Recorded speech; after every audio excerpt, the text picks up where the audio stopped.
Hi friends, welcome to ദാക്കീസ് nest. ഇന്ന് ഞാൻ ഉണ്ടാക്കുന്നത് കലത്തപ്പാണ്. ഇത് കുക്കറിലാണ് തയ്യാറാക്കുന്നത്. അതുകൊണ്ട് തന്നെ ഇതിന് കുക്കറപ്പം എന്നും പറയും.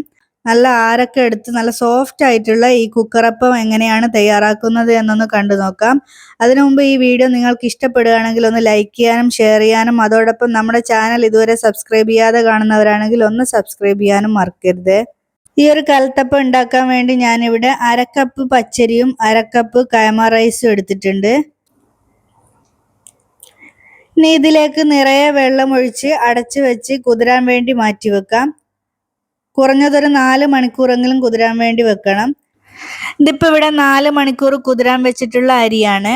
ഇത് നന്നായിട്ട് കുതിർന്ന് വന്നിട്ടുണ്ട്. ഇനി ഇത് നന്നായിട്ടൊന്ന് കഴുകിയതിന് ശേഷം അതിലെ വെള്ളമൊക്കെ കളയാൻ വേണ്ടി ഒരു സ്ട്രെയിനറിലോട്ടേക്ക് ഇട്ട് കൊടുത്തിട്ടുണ്ട്. ഇനി ഈ കലത്തപ്പത്തിലേക്കുള്ള ശർക്കരപ്പാനി തയ്യാറാക്കാം. അതിനുവേണ്ടി ഒരു പാത്രത്തിലേക്ക് 1 കപ്പ് ശർക്കര പൊടിച്ചത് ചേർത്ത് കൊടുത്തിട്ടുണ്ട്. ഇനി ഇതിലേക്ക് ഒരു 1/4 കപ്പ് വെള്ളവും കൂടി ചേർത്ത് കൊടുക്കാം. ഇനി ഇത് നന്നായിട്ടൊന്ന് മെൽറ്റാക്കി എടുക്കാം.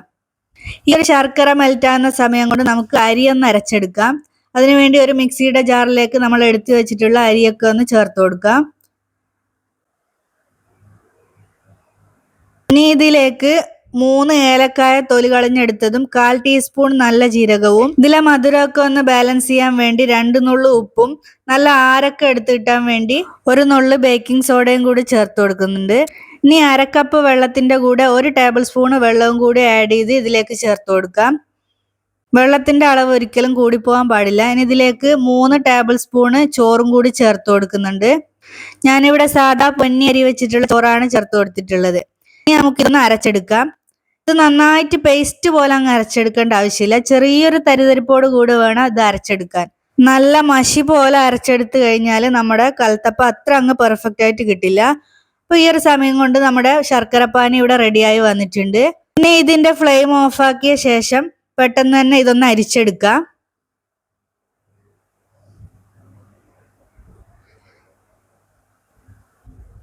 ഇനി ഈ ഒരു ശർക്കരപ്പാനി ഇതേ നല്ല ചൂടോടൊക്കെ തന്നെ നമ്മൾ അരച്ചെടുത്തിട്ടുള്ള അരിയിലേക്ക് ചേർത്ത് കൊടുക്കാം. ഈ ഒരു ശർക്കരപ്പാനി ചേർത്ത് കൊടുക്കുന്ന സമയത്ത് ഇതുപോലെ ഒരു തവിയോ അല്ലെങ്കിൽ വിസ്കോ വെച്ചിട്ട് നന്നായിട്ടൊന്ന് ഇളക്കി കൊടുക്കണം. അല്ലെങ്കിൽ നമ്മുടെ അരിയിൽ കട്ട കുത്താൻ സാധ്യതയുണ്ട്. ഇപ്പൊ നമ്മുടെ ശർക്കരപ്പാനി മുഴുവനായിട്ട് ഇതിലേക്ക് ചേർത്ത് കൊടുത്തിട്ടുണ്ട്. കലത്തപ്പത്തിന്റെ ബാറ്റർ എപ്പോഴും ഈ ഒരു കൺസിസ്റ്റൻസിയിലായിരിക്കണം. നല്ലോണം ഒഴുകി പോകുന്ന രീതിയിൽ, ദോശമാവിനേക്കാളും കുറച്ചുകൂടി ഒന്ന് ലൂസായിട്ടാണ് നമ്മൾ ബാറ്റർ വേണ്ടത്.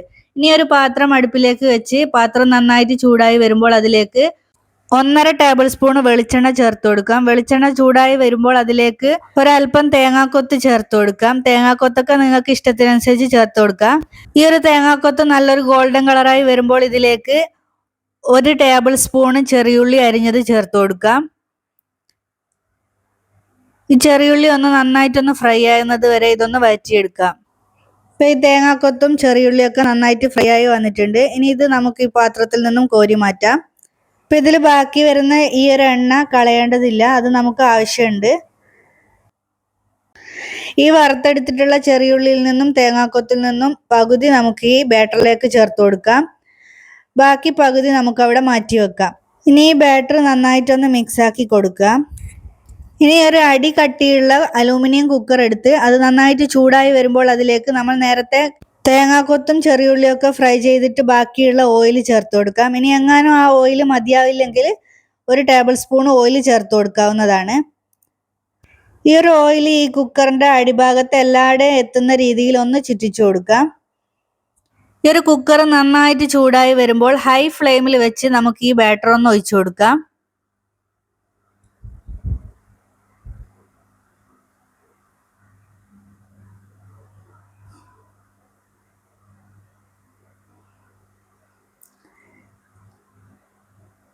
ഇനി നമ്മൾ നേരത്തെ ബാക്കി വെച്ചിട്ടുള്ള തേങ്ങാക്കൊത്തും ചെറിയുള്ളിയും ഫ്രൈ ചെയ്തത് ഇതിന്റെ മുകളിലായിട്ട് ഇട്ട് കൊടുക്കാം. ഇനി കുക്കറിന്റെ വെയിറ്റ് മാറ്റിയതിന് ശേഷം കുക്കർ അടച്ചു വെച്ച് ഹൈ ഫ്ലെയിമിൽ 1 മിനിറ്റ് കുക്ക് ചെയ്തെടുക്കാം. ആ ഒരു സമയത്ത് ഇതിലൂടെ വെള്ളത്തിന്റെ കുമിളകൾ പോകുന്നത് കാണാം. ആ ഒരു സമയത്ത് നമുക്ക് ഇതിന്റെ ഫ്ലെയിം ഏറ്റവും ലോയിലേക്ക് വെച്ച് കൊടുക്കാം. ഇനി ഇതൊരു 10 മിനിറ്റ് ഇങ്ങനെ കുക്ക് ചെയ്തെടുക്കാം. ഇപ്പൊ 10 മിനിറ്റ് ആയിട്ടുണ്ട്. കുക്കറിന്റെ മേലെ കൂടി നല്ല പുക പോകുന്നതും കൂടി കാണാം. ആ ഒരു സമയത്ത് നമുക്ക് കുക്കർ ഒന്ന് ഓപ്പൺ ചെയ്ത് കൊടുക്കാം. ഇനി ഇത് വെന്തിട്ടുണ്ടോ എന്നൊന്ന് ചെക്ക് ചെയ്ത് നോക്കാം. ഇപ്പൊ ഈ കലത്തപ്പം ടൂത്ത് പിക്കിന്റെ മുകളിൽ ഒട്ടും തന്നെ ഒട്ടിപ്പിടിക്കുന്നില്ല. ഇപ്പൊ ഈ കലത്തപ്പം നന്നായിട്ട് വെന്ത് വന്നിട്ടുണ്ട്. ഇനി നമുക്ക് ഇതിന്റെ ഫ്ലെയിം ഓഫ് ചെയ്ത ശേഷം കലത്തപ്പം നന്നായിട്ട് ചൂടാറുന്നത് വരെ കുക്കർ അതേപോലെ അടച്ചു വെക്കാം. ഇപ്പൊ ഈ ഒരു കലത്തപ്പം നന്നായിട്ട് ചൂടാറിയിട്ടുണ്ട്.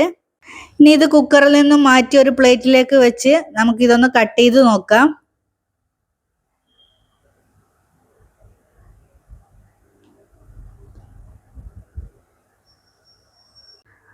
നല്ല സോഫ്റ്റ് ആയിട്ടുള്ള ഉള്ളിൽ നല്ല ആരൊക്കെ എടുത്ത് പാകത്തിന് മധുരമൊക്കെ ഉള്ള നല്ല അടിപൊളി കലത്തപ്പം നമുക്കിവിടെ റെഡിയാക്കി കിട്ടിയിട്ടുണ്ട്.